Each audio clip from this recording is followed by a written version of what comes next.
Dale Earnhardt Jr. is available now for a few questions. He's the driver of the number 88 Diet Mountain Dew Chevrolet for Hendrick Motorsports. Dale, I'll just ask you one right off the bat.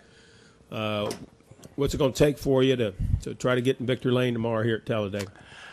Well, I think that if I understand this style of racing that this package creates, we need to be toward the we need to be in the front. We need to be actually controlling the restarts at the end of the race, being able to choose the inside or outside line and who's going to be pushing you on those particular starts.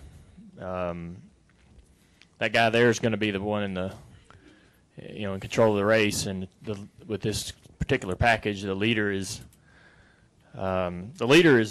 not impossible to pass, but he really has the upper hand. And with our cars and how capable I know our cars are throughout this season at the plate tracks, I feel like that we can fend off pretty much most challenges that we're presented with. And we got the lead here in the race earlier this year, and we're a little bit short on fuel, and ended up coming down pit road and not taking the gamble. The gamble worked out for the other guys that were in the same boat as us. We didn't do it for some reason.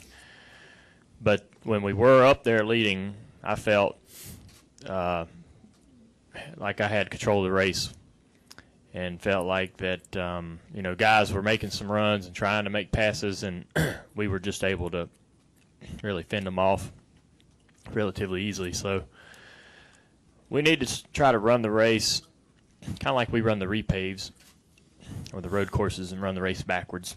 And we'll probably have to gamble on a little fuel, be a little bit short, but to get that advantage over 42 other cars, you're going to have to be willing to risk more in regards to fuel mileage or what strategy you have on pit roads. So we're willing to do that. We got nothing to lose. If the race plays out that way, that would be the best scenario for us. Thank you, Dale. We'll take a few questions. We'll go Ed, Allen, and then Jay Busby. Ed Hinton, ESPN.com. Dale, of all the races you've run here, with trying to advance here, has there ever been more on the line for you at this place than this time? Yeah, I don't think so. Well, I mean, we were leading the points, or I don't remember exactly what the situation was when we were in the chase that one year when we was cussing in victory lane. But that was a pretty big race for us. We felt like having a great season, in great shape points-wise at that particular race. So probably didn't realize how big a deal it was then. Definitely have a better sense now with the years of experience and things that we've learned and mistakes we've made in the past. So it's a pretty big deal. I wish we were in a better position to achieve what we want to achieve and be able to move forward. I wish we had to finish X or better, but we got one route, and that's to victory lane, and that's the only way we can get forward into the chase. So it's definitely a tall order, but we got nothing to lose. Like I say, we're just going to go out there and try to accomplish that goal and give it all we got. And one little follow-up, is there such a thing as any more intensity than you always drive this place? Is there such a thing as even more for you on Sunday because of the position you're in? Well, you got to be smart. I think you're going to have to be very risky and always trying to move forward. There are certain races here where there's a bide your time moment. There is a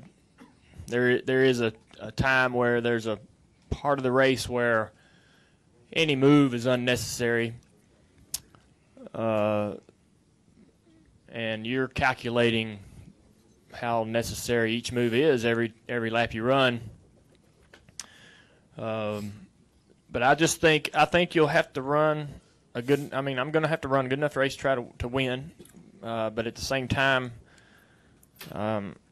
I'll be out there trying to think about, what I need to do to get the next position, or what I need to do to try to get toward the lead. I need to be in the lead. I need to be toward the front every lap, so that we're there at the end of the race. We're not just going to magically pull something out of our hat that nobody else has at the end of the race on pit road to get the lead. We got to be there all race long. We can't just flip the field at the end of, with the last few pit stops and miraculously use a strategy no one else has. So we're going to run up, try to be getting toward the front and making our way toward the front the entire race. And knowing that I've got to win definitely will be in the back of my mind the entire lap, every lap throughout the race. So it's going to be different. It'll be different. I don't think I've never been in that situation before. I don't think any driver ever has, where it's win or nothing. So we'll just there's a couple of us out there like that too. So it'll be interesting. Hopefully it's a real exciting race.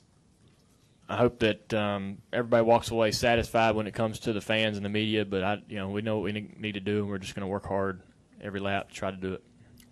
Go Alan, Jay, and then Reed. Go ahead, Alan.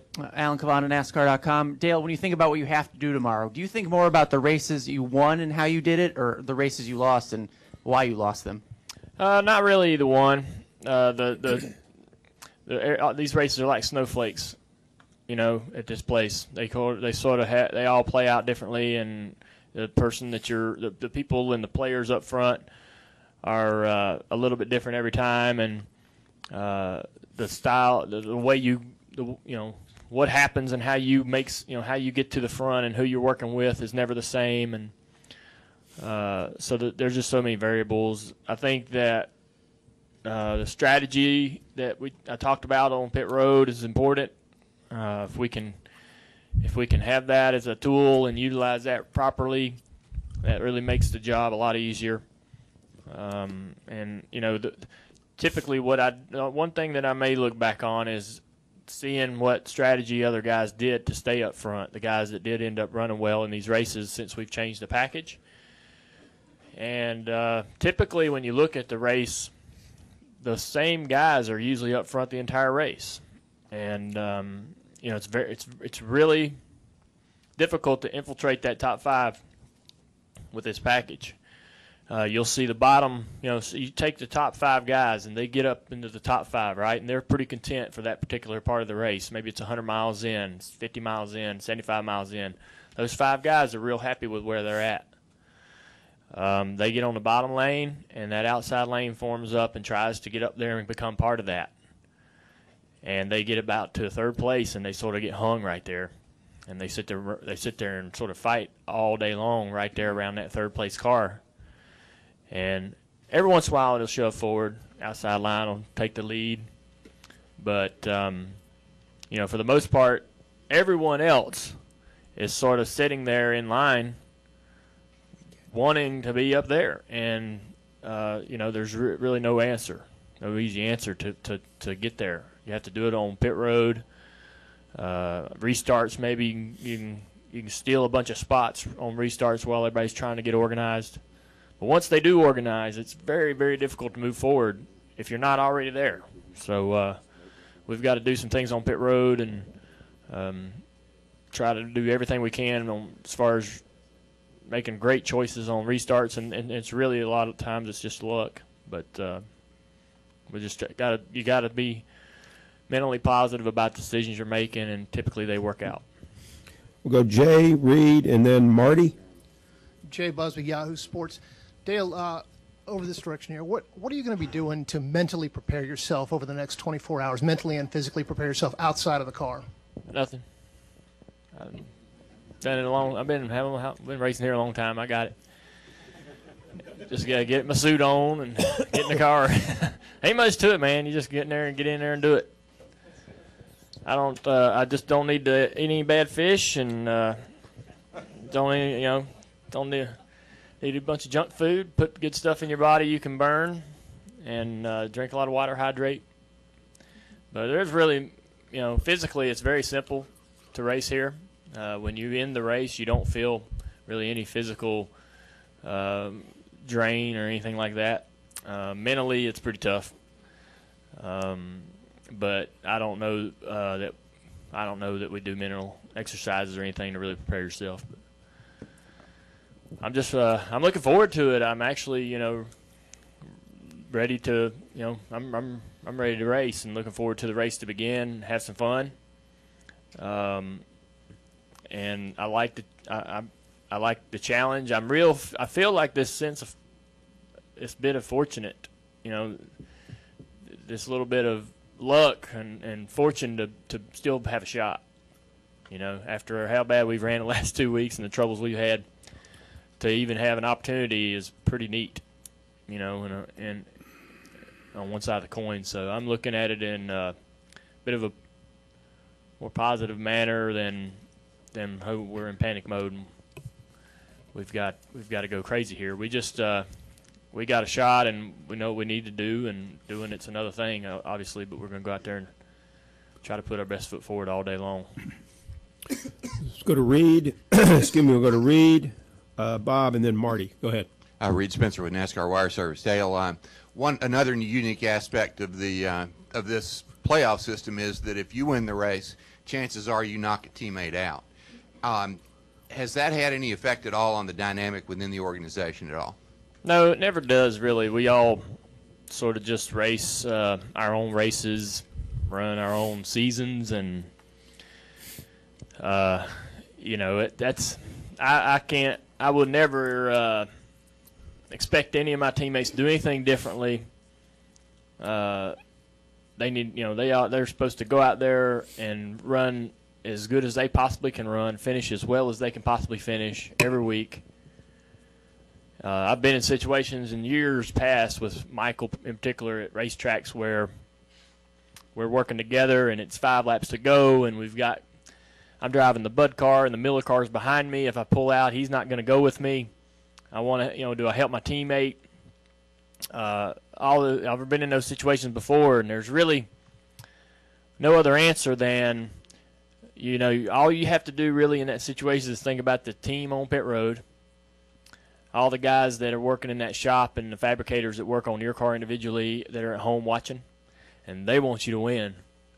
And those are the people that matter.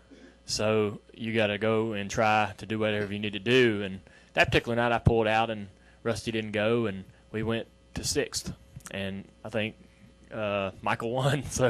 But we tried, and I felt so much better having tried than to sit there and run right behind my teammate and not have tried, So I think that's the mentality that you have to have, and we've got to, we are one great company that we all try to work for and try to improve and help. But when it comes down to individual races, you got to do everything you can for the guys that are putting your car together. And you want it too. I definitely need to move forward. I need to get into the next round. We want to get into the next round, and we can't worry about anybody else to make that happen. Go Bob, Marty, and Claire. Bob Hocker, Sporting News. After the last couple of weeks, how do you handle if you have a vibration, not worrying about whether your shifter is going to break, or if you feel a tire loose at all or something that you're not going to have a flat? Yeah, car's real smooth. Like a bass boat across the lake at 5 a.m. yesterday. It was smooth as glass, so that was nice. We went to Memphis or Phoenix and tested, and had the same vibrations. So we worked on that for 2 days and didn't really find it. But guys are working real hard trying to figure out what the problem is. We broke that one shifter in the race, and we put another shifter in, and it broke at Charlotte. So we got some sort of a issue that we need to resolve, and it's hard. It's like a ghost, it's hard to find, but they'll figure it out. And it's not a problem here for whatever reason, and we won't change a lot of tires this weekend, so that really narrows that opportunity for error. The tire that they brought here is super, super durable. We may not, need to change tires at all in the race, but I'm sure we'll put rights on it at some point or another. Got time for 3 more questions. Let's go Marty, Claire, and we'll end with Dustin. Go ahead, Marty. Sorry. Marty Smith, ESPN. Good morning. So I'm doing this story on your dad and Ned Yost, the Kansas City Royals manager. What do you remember about their relationship? How close were they? What can you tell me about their relationship? I can't tell you anything because I don't remember. I know that Dad and Jody Davis were buddies, and I think that they met through Jody. Dad loved going hunting with those guys. I think Jeff Blauser was in that group, and I never met Jeff, or I don't really. I probably met Ned, but I was so young that I don't even really remember. And it's great to hear, about their relationship, and I think that they were very close. Dad and Jody were extremely close, and I think Dad and Ned ended up becoming as good of friends as Jody and Dad were. So he just really enjoyed that little circle. Those guys all had the same common interests and spent a lot of time around each other, especially during hunting season. I know Jody and Ned would come to a lot of races and spend a lot of time with Jody in the condos in Turn 1 at Charlotte every year, and so that was definitely a part of Dad's life that he really enjoyed, and he enjoyed those relationships. Those were his guys. So Go to Claire, and then we'll end with Dustin. Claire Beleg, Sirius XM NASCAR Radio. You've always said that you like to control the race like a prize fighter controls the fight. With you having to get the win and being in control, you talked about being in control of the restarts. Can you talk about being in control of the race, and if, like there are others that also have to be in control of the race in order to pull something off here, if that changes that, and how somebody might try to snatch control away? I can't explain what I'm trying to ask, but maybe you get it. It's basically the guy who gets the lead, and they know it. Once you take the lead of the race, you really do. You really have a lot more control over what's going on than all the other competitors. Basically, everybody from about fourth on back is got to follow the guy in front of them. If you get a run and pull out, nobody goes with you. You're going to lose 10, 20 spots. So you sort of want to sit there and kind of follow that guy in front of you until he does that, and you take his spot. And you just want to sit there and wait on these guys to get greedy and just fill that hole. And just one after another over a period of 80 laps or so, you sort of watch these guys get greedy, and you end up around the top 10 and top 5, and soon enough you may get a big enough run at some point to make a move of your own that can get you up into the lead or get you toward the front of one of those lines. And it's just you got to be patient to make that happen. And but once the guy that's leading the race really is, the guy controlling everything, and sort of he can block and he can do whatever he needs to do as far as getting in front of the line that's coming to be able to get the push to maintain his speed, and he can do so much more than everyone else in the field. And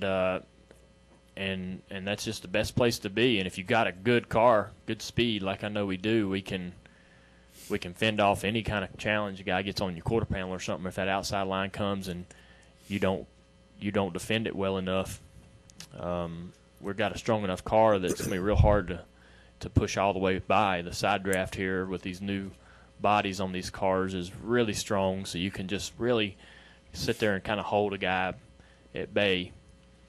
And they can do that vice versa as well when they're beside you. So that's something I don't really like about this package, but everybody deals with it. A side draft here for these new bodies, for some reason, I don't know what exactly is causing it, but the side draft, you sort of get stuck to each other. You can't really get away, so somebody decides to come and push somebody through.